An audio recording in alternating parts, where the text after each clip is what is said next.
ഒരുപാട് സ്നേഹത്തോടെ മിനീസ് കിച്ചണിലേക്ക് ഹാർദവമായ സ്വാഗതം.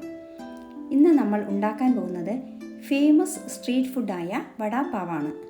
വീഡിയോയിലേക്ക് പോകുന്നതിന് മുമ്പ് നിങ്ങൾ ഇതുവരെ നമ്മുടെ ചാനൽ സബ്സ്ക്രൈബ് ചെയ്യാൻ വിട്ടുപോയിട്ടുണ്ടെങ്കിൽ ഒന്ന് സബ്സ്ക്രൈബ് ചെയ്ത് താഴെ കാണുന്ന ബെൽ ബട്ടൺ കൂടി ഇനേബിൾ ചെയ്യണേ. എന്നാലേ നമ്മളിടുന്ന വീഡിയോസിൻ്റെ തുടർ നോട്ടിഫിക്കേഷൻ നിങ്ങൾക്കുടനെ ലഭിക്കുകയുള്ളൂ. അപ്പോൾ ഇനി നമ്മൾക്ക് ഇതെങ്ങനെ വളരെ സിമ്പിളായി ഉണ്ടാക്കാമെന്ന് നോക്കാം. ബിഗിനേഴ്സിന് പോലും വളരെ സിമ്പിളായി ഇത് ഉണ്ടാക്കാൻ കഴിയും. വടാപ്പാവിന് ബോണ്ടയും 3 ചട്നിയും തയ്യാറാക്കേണ്ടതുണ്ട്. ഇത് ഓരോന്നും എങ്ങനെ തയ്യാറാക്കാമെന്ന് നോക്കാം. ആദ്യം നമ്മൾക്ക് വടാപ്പാവിനുള്ള ബോണ്ട തയ്യാറാക്കാം. ഇതിന് ബോണ്ടയുടെ ഉള്ളിലുള്ള സ്റ്റഫിംഗ് ആദ്യം തയ്യാറാക്കാം. ആദ്യം ഗ്യാസ് കത്തിച്ച് ഒരു പാൻ വയ്ക്കുക.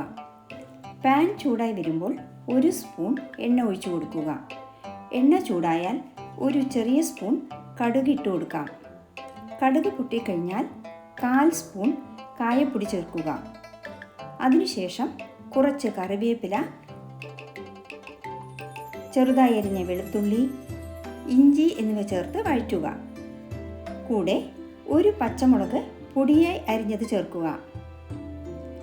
ഇഞ്ചിയുടെയും വെളുത്തുള്ളിയുടെയും പച്ചമുളകിൻ്റെയും പച്ചമണം മാറുന്നത് വരെ വഴറ്റുക. ഇനി ഇതിലേക്ക് 1/4 സ്പൂൺ മഞ്ഞൾപ്പൊടി ചേർക്കാം. കൂടെ 1 പിടി പൊടിയായി അരിഞ്ഞ മല്ലിയില കൂടി ചേർക്കുക. ഒന്ന് വഴറ്റി യോജിപ്പിച്ചതിന് ശേഷം 2 ഉരുളക്കിഴങ്ങ് പുഴുങ്ങി തോല് കളഞ്ഞ് ഉടച്ചത് ചേർക്കുക. മസാലയിൽ മുളക് പൊടിയും സവാളയും ചേർക്കുന്നില്ല. പച്ചമുളകിൻ്റെ എരിവ് മാത്രമായിരിക്കും ബോണ്ടയ്ക്ക്. ഇനി 1/2 സ്പൂൺ ഉപ്പ് കൂടി ചേർക്കുക. ഉരുളക്കിഴങ്ങ് പുഴുങ്ങുമ്പോൾ ഉപ്പ് ചേർത്തിട്ടുണ്ടെങ്കിൽ 1 നുള്ളു ഉപ്പ് മാത്രം ചേർത്താൽ മതി. നമ്മൾ ഉപ്പ് ചേർക്കാത്തത് കൊണ്ടാണ് 1/2 സ്പൂൺ ചേർക്കുന്നത്. എല്ലാം നന്നായി മിക്സ് ചെയ്ത് ഗ്യാസ് ഓഫ് ചെയ്യുക. ഇനി മസാലയിലേക്ക് 1 സ്പൂൺ നാരങ്ങ നീര് കൂടി പിഴിഞ്ഞ് ചേർത്തതിന് ശേഷം നല്ലപോലെ ഇളക്കി തണുക്കുവാൻ വയ്ക്കാം. ഈ സമയം നമ്മൾക്ക് ബോണ്ടയ്ക്കുള്ള മേൽമാവ് തയ്യാറാക്കാം. ഒരു പാത്രത്തിൽ 1 കപ്പ് കടലമാവ് ഇട്ട് കൊടുക്കുക. 1/4 സ്പൂൺ കായവും 1/4 സ്പൂൺ മഞ്ഞൾപ്പൊടിയും 1/2 സ്പൂൺ മുളക് പൊടിയും 1/4 സ്പൂൺ ഉപ്പും ചേർക്കുക.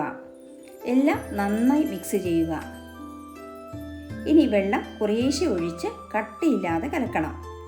ഇതിലേക്ക് 1 സ്പൂൺ അരിമാവ് കൂടി ചേർക്കുക. കുറച്ച് തിക്കിൽ കലക്കി വയ്ക്കുക. നമ്മുടെ ബോണ്ടയ്ക്കുള്ള ബാറ്റർ റെഡി.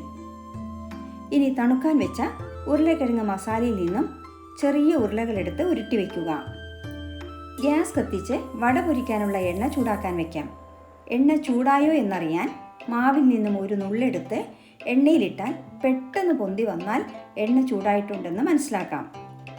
അല്ലെങ്കിൽ കൈവച്ച് ഇങ്ങനെ നോക്കിയാൽ ആവി കയ്യിലടിക്കുന്നുണ്ടെങ്കിൽ ഉറപ്പിക്കാം എണ്ണ ആവശ്യത്തിന് ചൂടായിട്ടുണ്ടെന്ന്. എണ്ണ ചൂടായാൽ നമ്മൾ ഉരുട്ടി വെച്ച ഉരുളകൾ ഓരോന്നെടുത്ത് മാവിൽ പൊതിഞ്ഞ് എണ്ണയിലേക്ക് ഇട്ട് കൊടുക്കുക. എണ്ണയിൽ 3-4 എണ്ണം ഇടുന്നതാണ് നല്ലത്. കൂടുതലിട്ടാൽ ഒന്നിനോടൊന്ന് ഒട്ടിപ്പിടിക്കും. ഗ്യാസ് മീഡിയം ഫ്ലെയിമിൽ വെക്കുക. ഓരോന്നും തിരിച്ചു മറിച്ചുമിട്ട് പൊരിച്ച് കോരി മാറ്റുക. ഇനി ബാക്കിയുള്ള മാവ് എണ്ണയിലേക്ക് സ്പൂൺ കൊണ്ട്, ഷേപ്പൊന്നും വേണ്ട, ഇങ്ങനെ നീളത്തിൽ ഒഴിച്ചു കൊടുക്കുക. സിമ്മിൽ ക്രിസ്പ് ആകുന്നത് വരെ തിരിച്ചും മറിച്ചുമിട്ട് കോരി മാറ്റുക. ഇനി ഇതേ എണ്ണയിൽ 3 പച്ചമുളക് മുഴുവനോടെ ഇട്ട് ഫ്രൈ ചെയ്യുക. അടുത്തതായി നമ്മൾക്ക് വടാപ്പാവിനുള്ള 3 തരത്തിലുള്ള ചട്നി തയ്യാറാക്കാം. ആദ്യം നമ്മൾ ഉണ്ടാക്കുന്നത് വടാപ്പാവിനുള്ള ഡ്രൈ ചട്നിയാണ്. ഇതിന് നാം ലാസ്റ്റ് ഷേപ്പില്ലാതെ കടലമാവ് പൊരിച്ചത് ഒരു മിക്സിയിലേക്ക് ഇട്ട് കൊടുക്കുക. കൂടെ 5 വെളുത്തുള്ളി തോലോടുകൂടി ചേർക്കുക. കൂടെ 1/4 സ്പൂൺ കായപ്പൊടിയും 1 സ്പൂൺ മുളക് പൊടിയും 1/4 സ്പൂൺ ഉപ്പും ചേർക്കുക. ഇനി ഇത് വെള്ളമൊന്നും ചേർക്കാതെ പൊടിക്കുക. സൂപ്പർ ടേസ്റ്റിലുള്ള വടാപ്പാവ് ചട്നി തയ്യാർ. അടുത്തതായി നമ്മൾക്ക് വടാപ്പാവിനുള്ള ഗ്രീൻ ചട്നി തയ്യാറാക്കാം. ഒരു മിക്സി ജാറിലേക്ക് 2 പച്ചമുളക്, 1 പിടി മല്ലിയില, 2 വെളുത്തുള്ളി, 1/4 സ്പൂൺ ഉപ്പ് എന്നിവ ഇട്ടതിനു ശേഷം കുറച്ച് വെള്ളം കൂടി ഒഴിച്ച് അരച്ചെടുക്കുക. അരച്ച ഗ്രീൻ ചട്നിയിലേക്ക് 1 സ്പൂൺ നാരങ്ങ നീര് കൂടി പിഴിഞ്ഞ് ചേർക്കുക. നല്ല ടേസ്റ്റി ഗ്രീൻ ചട്നിയും തയ്യാറായി. ഇനി മൂന്നാമതായി വളരെ എളുപ്പത്തിൽ സ്വീറ്റ് ടാമറിൻഡ് ചട്നിയും തയ്യാറാക്കാം. ഇതിന് ഒരു പാത്രത്തിൽ ഒരു ചെറിയ നാരങ്ങ വലിപ്പത്തിലുള്ള പുളിയും 1/2 കപ്പ് പഞ്ചസാരയും 2 വറ്റൽമുളകും ഇട്ട് കൊടുക്കുക. ഇനി ഇതിലേക്ക് നല്ല ചൂടുവെള്ളം ഒഴിച്ച് അരമണിക്കൂർ വയ്ക്കുക. പഞ്ചസാരയ്ക്ക് പകരം ശർക്കര ചേർക്കാവുന്നതാണ്. ചൂടാറിയതിനു ശേഷം മിക്സിയിൽ അരയ്ക്കുക. അരച്ച ചട്നി അരിച്ചെടുക്കുക. ഇനി ഇതൊരു പാനിലേക്ക് ഒഴിച്ച് ചൂടാക്കുക. ഇതിലേക്ക് 1 സ്പൂൺ മുളക് പൊടിയും 1/2 സ്പൂൺ ജീരകപ്പൊടിയും ചേർത്ത് ഇളക്കി യോജിപ്പിക്കുക.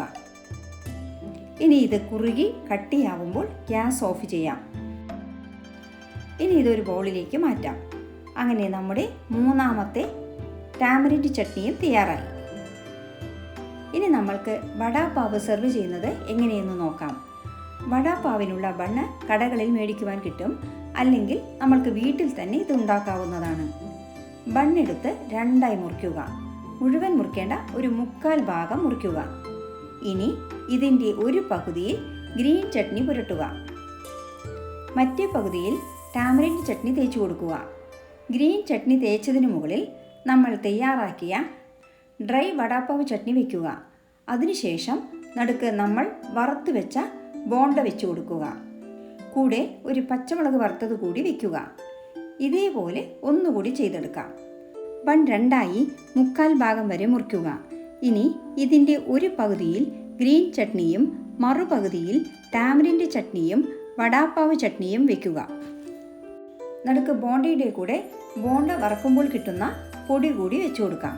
കുറച്ച് ഡ്രൈ വടാപാവ് പൊടി മേലെ തൂവി അലങ്കരിക്കാം. Yummy vada pav ready. Street food ലവേഴ്സിന് ഇത് തീർച്ചയായും ഇഷ്ടപ്പെടും. നിങ്ങളും വ്യത്യസ്തങ്ങളായ ഇത്തരം വിഭവങ്ങൾ ഉണ്ടാക്കി ഇഷ്ടമായ ലൈക്ക് ചെയ്യാനും ഷെയർ ചെയ്യാനും മറക്കരുതേ.